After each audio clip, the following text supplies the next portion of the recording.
So, good evening, Magnus. It's very nice of you to come and spare this time with us. I'm just to make it clear what's going on. I'm Jonathan Ayerst from Remix Ensemble, and I'm now talking with Magnus Lindberg, composer of Joy, which is a piece that Remix Ensemble will be performing next Tuesday in Sala Soggia. So, good evening, Magnus. Where are you? Can you tell us where you are?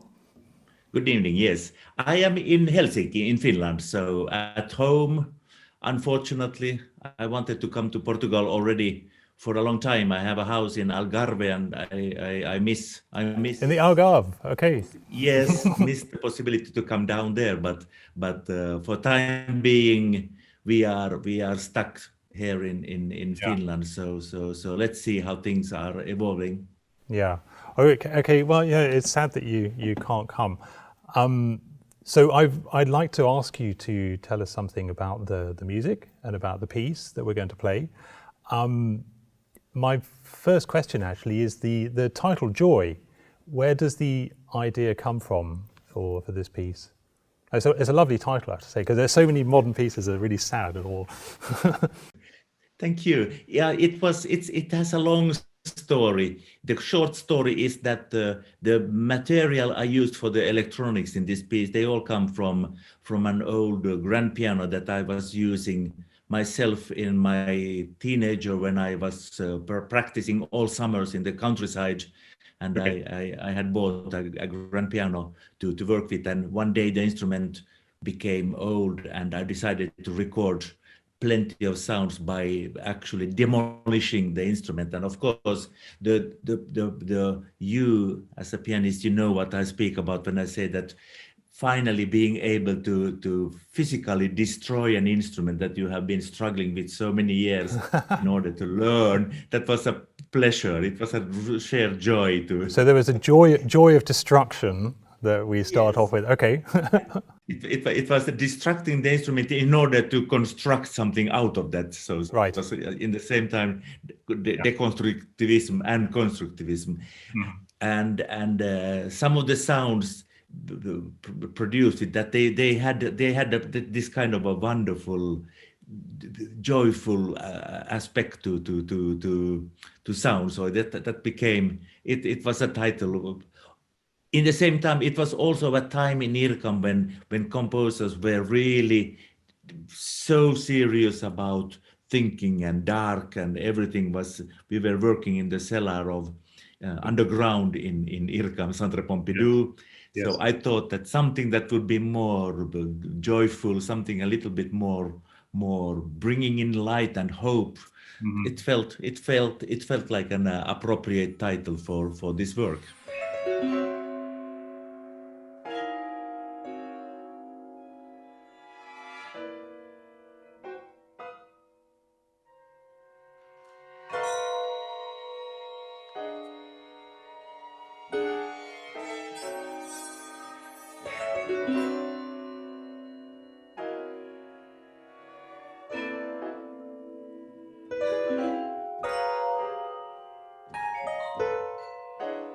Okay, so you took the piano apart to make some of the sounds so you're saying there's a few things in there that the sounds themselves were joyful.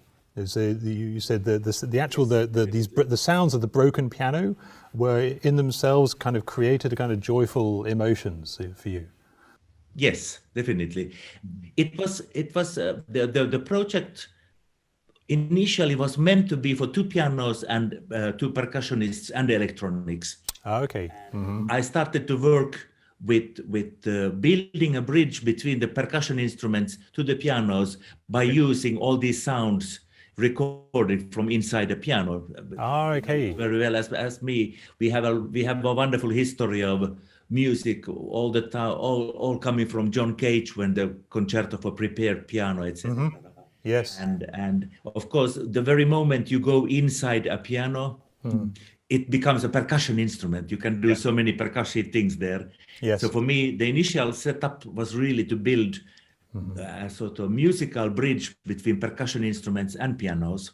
Okay. That project changed its nature during the period, and we came up with the idea of actually making it to a big ensemble piece. Yes. Is now the final version of Joy is for 23 players. Yes. But involving the electronics and all that involved with the electronics. So why go from the 2 pianos and percussion and electronics? Why expand to a big ensemble then? What led you in that direction? I think it was mainly due to the fact that the sound world was so massive and intense with what I came up with my demolished piano repertoire, that I felt that for this work I needed also an ensemble around it. Okay. And I wanted to do that.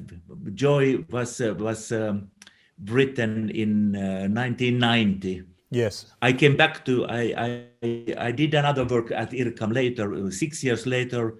I wrote a piece for 2 pianos, 2 percussions, and electronics called Related Rocks. So even if there is 6 years between those 2 projects, there is a bridge between those works as well. Yes.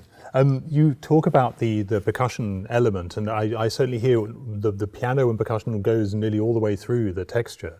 It's almost a piano concertante part, actually. There's so much piano. And then, of course, the synthesizer, as you said, is piano sound. So when the synthesizer comes, it also sounds a little bit like a piano. But what I noticed, I mean, my first impression of the piece was the very luminous and colourful harmony. I mean, the first chords I have on the piano, yes, they're kind of percussive events, but these chords, for me, very colourful, like a prism of light, very French. You know, it's I'm not surprised that you were working in Paris at this time, because I hear, you know, Boulez and Messiaen and even Scriabin in these kind of harmonies. You know, this piece is also the final part of a triptych. I wrote a trilogy being kinetics for full-size symphony orchestra. Yeah. Second piece in the trilogy is called Marea, and then was Joy. And they all these 3 pieces in a way was my opening and my encounter with spectral harmony. Spectral harmony, okay. Yes, I had worked together with Gérard Grisset, one of the pioneers of spectral music in the French school.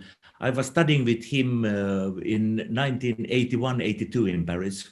Just to be clear, spectral harmony in this case is we're talking about the upper harmonics that are there in the sound anyway, which you play with and create the texture out of, yes? Yes. So in its very harmonic sense, the spectral harmonies, when you play a violin A string, the sound of that string produces an octave higher A, then a fifth higher from that, again 2 octaves higher, a third, and gradually we have all pitches involved in overtone series. I had studied very much all this, and I had difficulties in integrating it into my own language, because I come from a school much more related to Stockhausen and Luigi Nono, where everything was construction and working with pitch material that is very theoretical and very dodecaphonic, using all the keys on a keyboard. So you're going from a theoretical background to a more intuitive, colourful, sensory kind of writing, yes? Yes, in a way, what I was really interested in was to find a way of composing such that both elements would be present in the same time. So what I remember having said many times about the harmony of these pieces, especially, was that we have a sort of foreground, which is the chromatic chords. You have been studying the work now. You can see all these chords on the piano, for instance, very symmetrical chords. So if you have 10-note chords, the hands play symmetrical Yeah. Yes. things. So we have very all the way until clusters, etc., where you have very chromatic harmonies. Yeah. Underneath that, there is a background harmony where we do have the spectral. You can take any chord, Okay. and if you analyze it properly, you can find to which fundamental the harmony belongs, and that model of actually, despite of how chromatic or complicated harmonies are in just playing random notes on a piano, Yeah. they all belong to a fundamental Yeah. ways down, and Yeah. by then adding harmonies from that fundamental in a spectral way, where you add more overtones from the same Yes. fundamental, harmonies become unified. Yeah. And this for me, but sounds a little bit theoretical, of course, to be explained.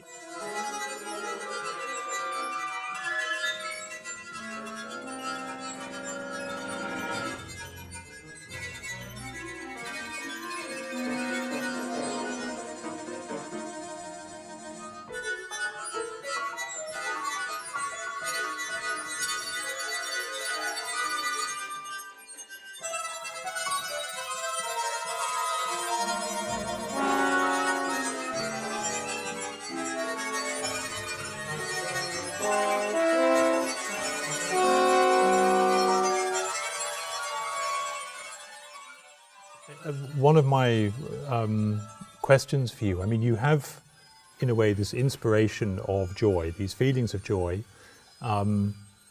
and you also, it's like, how do we turn these ideas into music? And these are these kind of ideas that you're talking about. You know, one, you have different approaches. One can be a theoretical of a kind of constructive way.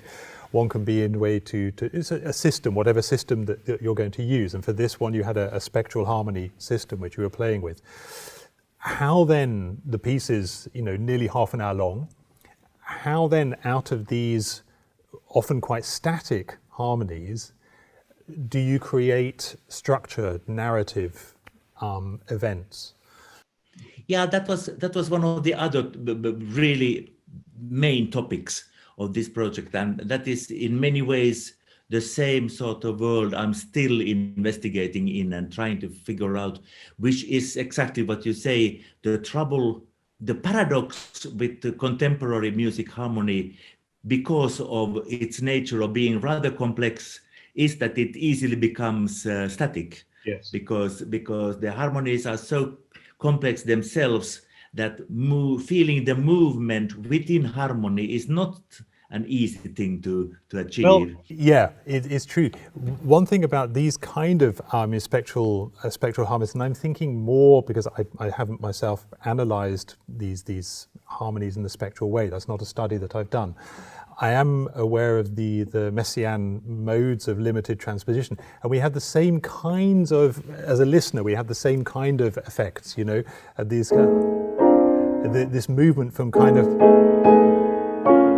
to these bright to darker one.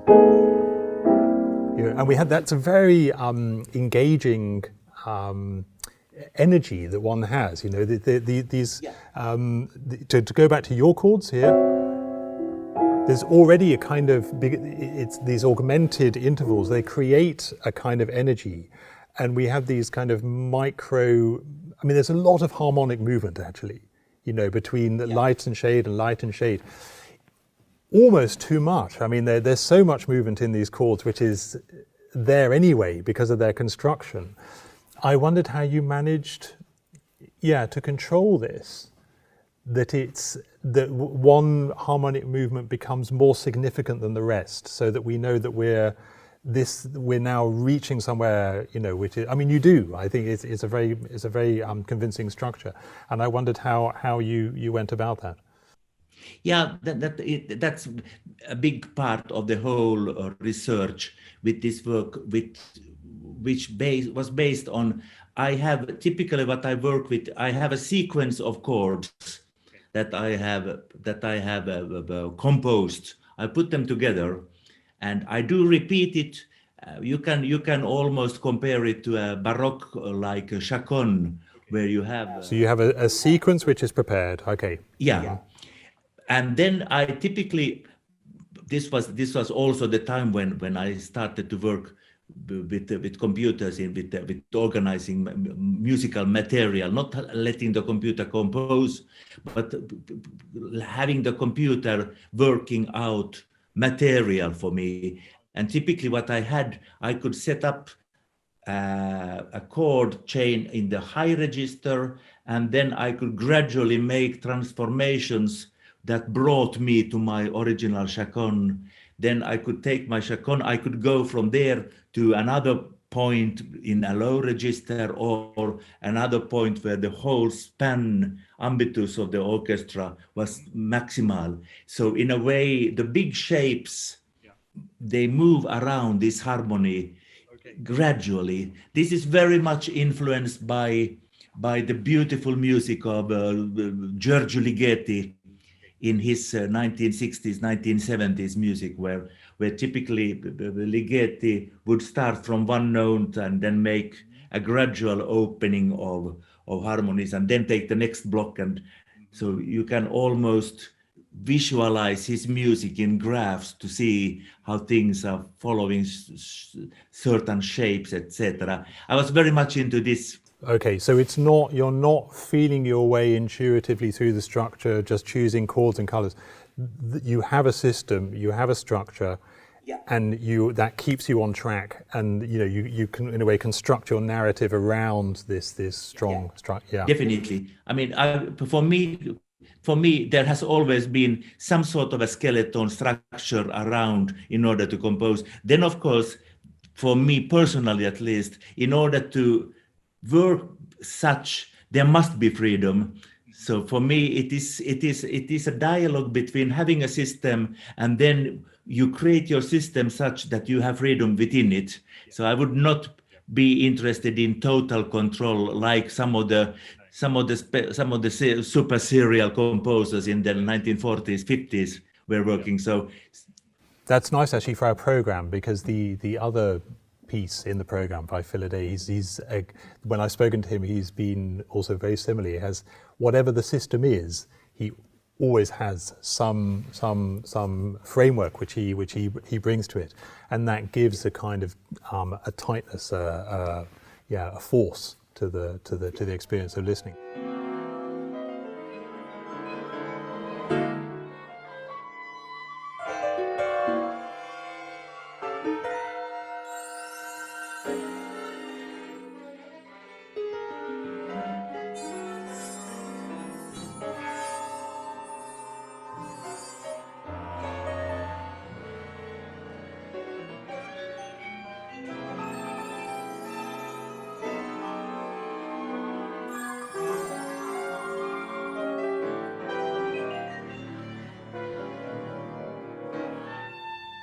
What I would like to, this is a kind of a tricky question, because as a music psychologist, of course, I don't believe that everything in the piece is kind of put there by the composer. It's sort of, on Tuesday when we perform this piece, the listeners will create their own musical meaning and their own experience of the piece that you've written. How, is there anything that you can say to help them on that journey? What would you encourage them to listen to? How would they construct the piece imaginatively to get the most out of it? Yes, it's a big piece.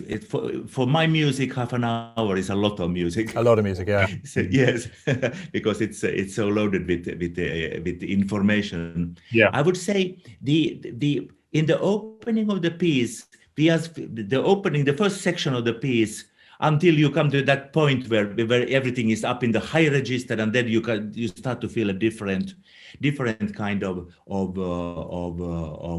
pace in the music.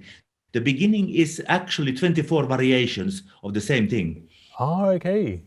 So and the chords you were just playing there, they are all derived from overtone series. So you can, whatever chord you have there, you can find the pedals to them, and they are built around a passacaglia. So there is a bass line that is repeated all the time. So this is a feature would be, sorry to interrupt, would be not just to listen to these events on the top, but also there's this feeling of waiting for the bass. When the bass arrives, it's been there in the ether from the beginning, and now okay. Yeah. So the opening of the piece is really a kaleidoscope around this. So in the beginning, don't even try to sort of find a line where it's going. It's like a Calder mobile. It's moving, and then we have layers of thin harmonies and layers of thick harmonies, but it's all about the same. Then comes that crucial point in the piece where you clearly hear where it's taking a different style. I can tell it for you. There are clear points while you're finding that. There are clear points where the synthesizer has these kind of cadenzas, not cadenzas, but it's just the synthesizer, and there's a kind of, and then we're in a kind of a slightly different world, and on we go. You know, these are very clear marking points. Is that how does that relate to what you were talking about with the? Yeah, they are definitely. You can feel the sections. They work like pillars in the structure exactly of the work. But after this opening kaleidoscopic section, you have a feeling of music that is very slowly coming from high register going down. Okay. Big, and then we have sections where you can gradually feel things changing. So from after the first 5 minutes of the work, everything is about process. So the music is always going in some direction. Yeah. So if you as a listener follow it, and when you hear the music going down in register or reaching a high point, that's always the sort of goal where we are going. So I hope the piece is sort of keeping you going somewhere all the time. That's definitely one of the. So yeah, we have these rushes on with high points. These are long, high sustained kind of workings out in the high winds, and then everything descending into brass chords, low strings, and these massive sounds which you get from the synthesizer, from the broken piano. And I don't know if you agree. I had this sensation of exploring all kinds of joyful emotions. Not just human joy, but also kind of the joy of nature. I mean, observing light, observing insects, observing details, you know, the flickering, these kinds of trapped energy. Yeah, and also, I mean, I am not afraid of speaking in classical terms of my music. So you have sections where it's clearly a scherzo. Yes. It's really the kind of music of a classical symphonic scherzo. Yeah, after one of these synthesizer breaks, we go into this kind of scherzo. Yeah, okay, yeah. So that also is something that has a link to something that is joyful. Great. So it's definitely, many composers are afraid of the classical terminology. I like the idea of an allegro. I like the idea of a real presto. I like the idea of a scherzo. I mean, I don't have minuets in this piece, but no, that would be a bit too derivative. Yeah. Okay, well that's great. That's a very nice. It's a nice information about the piece. So, yeah, thank you very much for helping us with that, and I look forward to the concert. Of course, I'm sorry you can't come, but I hope we can get to talk soon about your next piece. Yes, thank you very much. Okay, thank you. Thank you.